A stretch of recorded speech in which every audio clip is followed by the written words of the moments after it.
Y como cada jueves nos acompaña nuestro abogado de cabecera, que es Emilio Gutiérrez. Le tenemos al otro lado del teléfono. Buen mediodía, Emilio.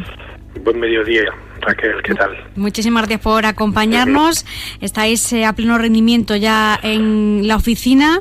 Pues no habéis parado en ningún momento, pero ahora mismo ya de forma un poco más presencial dentro de la oficina, ¿no? Sí, ya estamos con citas previas y ya estamos atendiendo clientes y demás y recibiendo ya notificaciones de los juzgados, con lo cual parece que empezamos a coger el ritmo. Vamos cogiendo un poco de movimiento al menos. Emilio, en esta situación que estamos viviendo, pues y ahora por desgracia de forma importante, se han producido un gran número de fallecimientos. Y creo que es un tema importante porque lo reclaman también muchos oyentes y que no nos queda más remedio también que hablar, lo que es hablar de testamentos y también de impuesto de sucesiones, ¿no? Que es un poco en lo que vamos a adentrarnos hoy. Sí, bueno, vamos a explicar un poquito en qué consiste y luego ya, pues si te parece, como último toque, vemos un poquito cómo está afectando esto dentro del estado de alarma, lo que es a la gente, pues los plazos y cómo ha quedado la cosa. Vale. Lo primero, por empezar, Emilio, ¿cómo se tramita una herencia si hemos perdido a un familiar, a un ser querido? Pues mira, en este caso nos vamos a encontrar, una vez que tenemos, bueno, lo primero hay que hacer una serie de pasos iniciales que hay que seguir, porque nos podemos encontrar con dos variantes, si había testamento o no había testamento.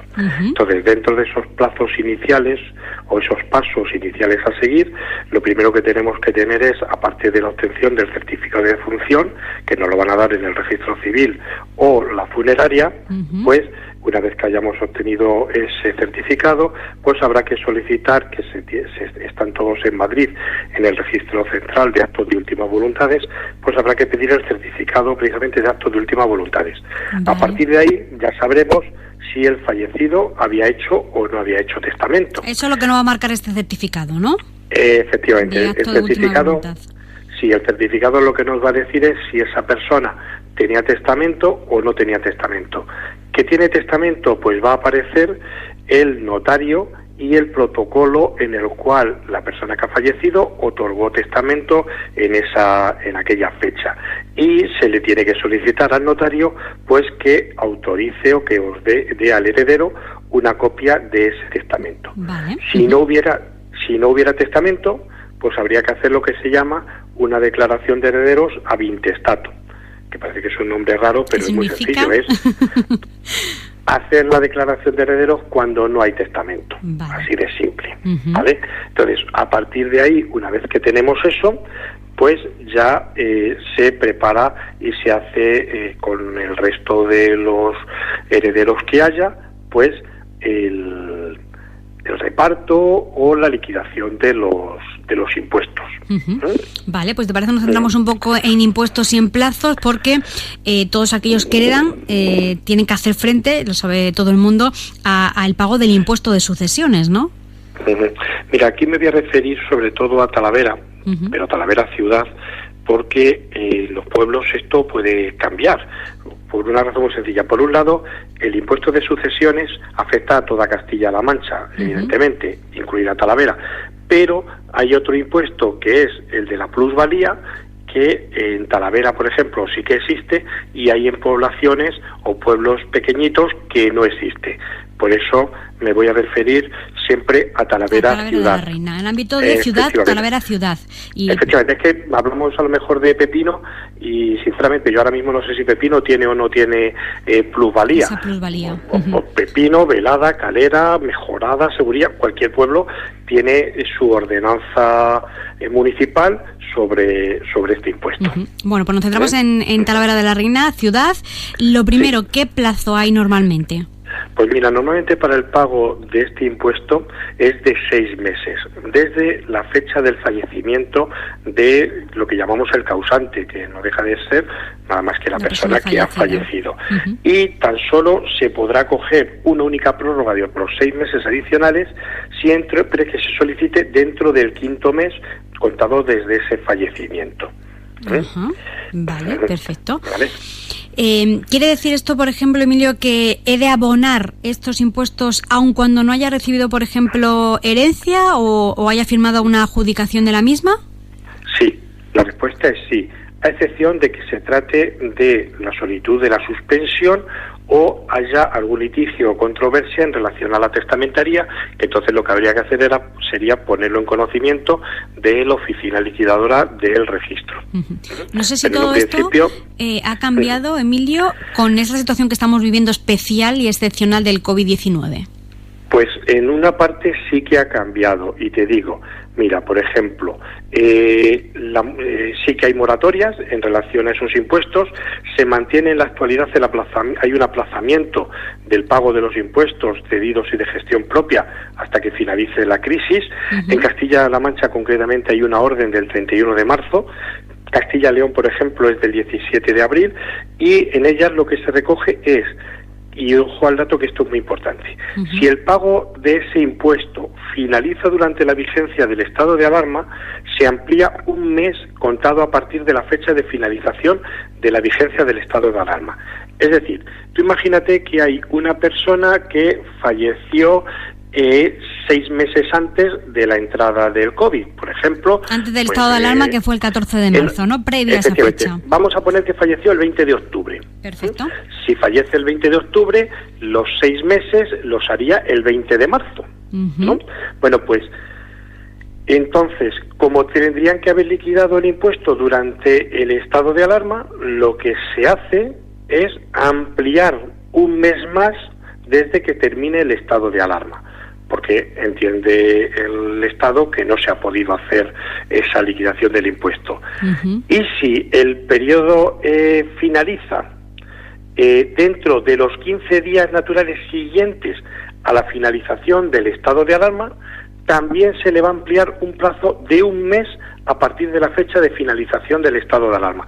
¿Eso qué significa? Tú imagínate que el estado de alarma termina el día 10 de junio, por ejemplo, pero hay una persona que tiene de plazo para pagar el impuesto el día 1 de junio, porque esa persona ha fallecido el día 1 de diciembre, tendría los 6 meses, sería el día 1 de junio.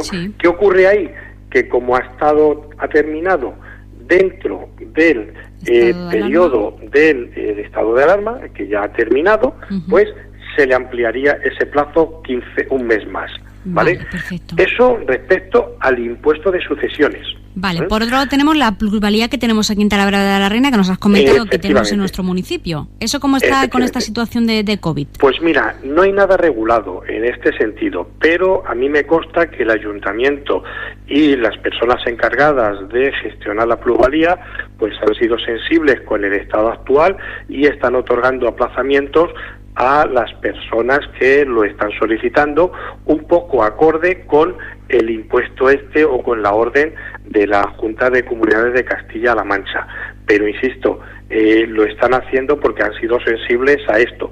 En el resto de municipios, pues habrá que ver caso por caso cómo está la situación. ¿Me entiendes? Hay que hacerlo de forma pormenorizada porque, como bien decía Emilio, no todos tienen esa plusvalía. Si toda Castilla-La Mancha cuenta con ese impuesto de sucesiones, hay otras regiones de España que lo plantean eliminar, otras lo han eliminado. No es la misma situación en toda España, pero concretamente Castilla-La Mancha cuenta con ese impuesto de sucesiones que tenemos que abonar cuando se produce. Y además no podemos quejarnos porque quizás en Castilla-La Mancha somos de las regiones que tenemos unas bonificaciones muy importantes para el tema de la liquidación del impuesto, cosa distinta que pasa en Extremadura o, por ejemplo, en Andalucía, que no tienen esas bonificaciones y hay gente que se las ve y se las desea, pues hasta el extremo de renunciar a la herencia porque no pueden pagar el impuesto. Sí. Hay algunos casos en Extremadura que lo conozco de cerca, en que los herederos han tenido que renunciar a la herencia porque no podían hacer frente a ese pago de impuestos tan elevado que era, ni siquiera contando con esa herencia. O sea que es una situación complicada que hay que conocer al detalle. Aquí yo lo que creo es que lo mejor es que inicien los trámites cuanto antes. La mayoría se pueden hacer de forma telemática. Incluso se está preparando prácticamente toda la documentación vía telemática y entonces pueden ir avanzando para evitar que, por decirlo de alguna manera, no lo dejemos para última hora, que en España somos muy dados a última eso. Hora. Y luego tenemos que andar con carreras. Uh-huh. Y bueno, pues como siempre, estamos a disposición de los oyentes en el 925 72 18 11, en el WhatsApp que hemos habilitado 664 005252 y en nuestra web emiliogutierrezabogado.es. Uh-huh. Ahí tienen toda la información, cualquier duda que tengan. Nos está escribiendo en el momento un oyente, no sé si nos puedes responder tú a esto o no, pero bueno, yo te lo traslado y nos decides. Emilio, como has hablado de testamento o no testamento, que es las dos variables, nos pregunta si es mejor tener testamento o no tenerlo. No sé si alguien se lo está planteando en este momento. La cuestión es muy sencilla. Sí. El tener testamento cuesta ahora mismo en torno a los 50 euros por persona. Uh-huh. El no tener testamento implica que primero tiene que ir uno de los herederos a realizar ante el notario lo que llamamos la declaración de herederos ab intestato. Uh-huh. Tienen que pasar 20 días para que se pueda otorgar ese acta de notoriedad. Y evidentemente eso viene costando en torno a unos 200-250 euros. O sea, que nos sale mejor tener número testamento. De notarios. Efectivamente, y además hay que aportar muchísima documentación, porque hay que aportar de todos los herederos, por ejemplo, hay que aportar partidas de nacimiento de cada uno de ellos. Uh-huh. Como uno de ellos haya nacido en el extranjero o fuera de nuestra demarcación, pues ya estamos con plazos que se alargan. De la otra manera, teniendo testamento es muy sencillo. El testador dice, yo fulanito de tal, dejo herederos a este y a este. Y luego ya con sus particularidades, de a uno le deja más, a otro le deja menos. Se puede modificar en cualquier momento una vez que lo hayamos hecho. Cuantas veces quieras. Yo he llegado a ver una persona aquí en el despacho que ha llegado a modificar el testamento hasta 14 veces. Fíjate. Porque en función de cómo se iban portando los hijos con él, pues iba haciendo el testamento. Claro, normal, ¿vale? Sí. Y bueno, luego los matrimonios y las cosas, pues va haciendo que se pueda cambiar. Se puede cambiar, eso sí. El que vale es el último. El último que esté firmado es el último que está testamento. firmado y que está escrito, porque además eso, lo bueno que tenemos es que no se sabe el contenido del testamento hasta que la persona ha fallecido. Uh-huh. Y que el registro de actos de últimas voluntades nos dice, pues mire, ha sido en el notario tal, en el protocolo tal, de la ciudad tal. Y ya ahí los herederos tienen que ir. Aunque vaya uno es suficiente. Pero si no, tendría que hacerse la declaración de herederos ab intestato. Yo particularmente recomiendo que la gente haga testamento. Es más económico y sobre todo a la hora de que haya fallecido una persona, pues más rápido todo, ¿no? Digamos, más rápido y sobre todo que bueno, pues que son cosas, situaciones sensibles y que no sé, el ir de registro en registro buscando dónde están todos los herederos que han nacido, que te den la partida de nacimiento, pues ya es un engorro para todos y luego que es más caro, evidentemente. Bueno, pues creo que hemos dado buena respuesta a este oyente que nos acaba de escribir al 619 76 3201. Ahí cualquier duda nos pueden plantear. Pues agradecerte, Emilio, que nos hayas acompañado, Emilio Gutiérrez, una semana más. Te espero aquí el jueves. Cuídate mucho. Sí, venga, buena semana. Buena semana. Vale, venga, hasta luego. ¿Tienes dudas sobre las cláusulas de tu hipoteca? ¿Te parecen abusivas las comisiones de tu tarjeta de crédito? ¿Tu empresa ha aplicado un ERTE? Empresario, tu empresa tiene deudas que no puedes asumir. Todas esas dudas te las resolvemos en Emilio Gutiérrez Abogados. Seguimos trabajando para resolver todas tus dudas. Para ello contamos con un equipo de especialistas. Llámanos al 664 005252 o manda un email a clientes@emiliogutierrezabogado.es.